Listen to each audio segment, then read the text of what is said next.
Avez-vous déjà entendu parler de la maladie à corps de Lewy? Elle est souvent confondue avec l'Alzheimer, mais ces deux démences ne sont pas pareilles et certaines de ces différences peuvent tout changer lorsqu'on accompagne un proche. Je suis Dane V, ergothérapeute et proche aidante. Dans cette vidéo, je vais vous présenter trois grandes différences entre la maladie à corps de Lewy et la démence de type Alzheimer.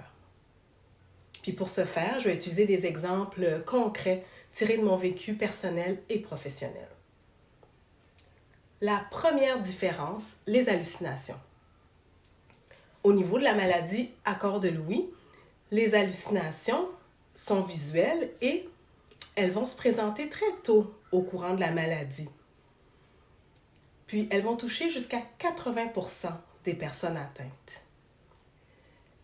Et elles sont souvent très détaillées. Un exemple, ça peut être quelqu'un qui voit des gens dans sa chambre, quelqu'un qui va parler à des visiteurs imaginaires parce que c'est bien réel pour elle.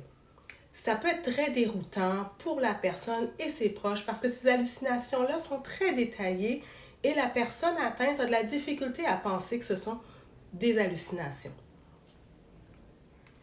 Dans l'Alzheimer, les hallucinations sont beaucoup plus rares et elles apparaissent plus tard dans le processus.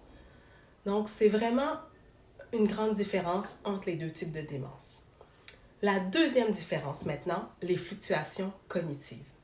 Au niveau de la maladie à corps de Lewy, l'état de la personne peut changer d'une heure à l'autre dans la journée.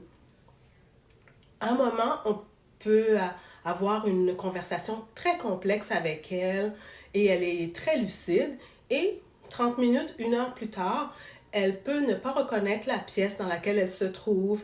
Elle peut nous demander quand est-ce qu'on repart, quand est-ce qu'on va travailler alors qu'on vient de rentrer. Et une heure plus tard, revenir à son niveau d'orientation habituel. Alors, ce genre de variation-là est typique de la maladie à corps de Lewy et à ce moment-là, on parle de fluctuations cognitives. Dans la maladie d'Alzheimer, la progression est plus stable et puis on voit moins des fluctuations en dents de scie. Et la détérioration elle est progressive et continue vers un déclin. La troisième différence, les troubles moteurs.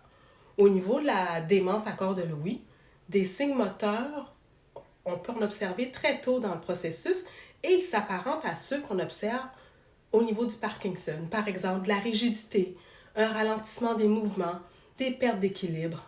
Un exemple, ça peut être quelqu'un qui n'a jamais eu de problème au niveau de la marche, mais que tout d'un coup, on observe là, un manque de fluidité au niveau de la marche, de la rigidité, une lenteur des gestes et puis des troubles d'équilibre qu'on ne lui connaissait pas avant. Tandis que au niveau de l'Alzheimer, la mobilité, elle peut être conservée très tard au courant de la maladie. Donc, c'était trois principales différences entre ces deux démences. Et j'ajouterais en dernier lieu que la progression est différente également au niveau de ces deux démences-là. Au niveau de la démence à corps de Lewy, la maladie peut s'étaler de 6 à 12 ans, tandis que pour l'Alzheimer, elle peut s'étendre de 10 à 20 ans. Alors, voilà, c'était mes repères pour différencier ces deux types de démence. Il y en a d'autres. J'aimerais savoir si vous vous reconnaissez dans ces signes ou si vous avez d'autres repères. Et je serais vraiment touchée de vous lire pour qu'on puisse partager nos expériences. Donc, je vous remercie de m'avoir écouté. Portez-vous bien et prenez soin de vous.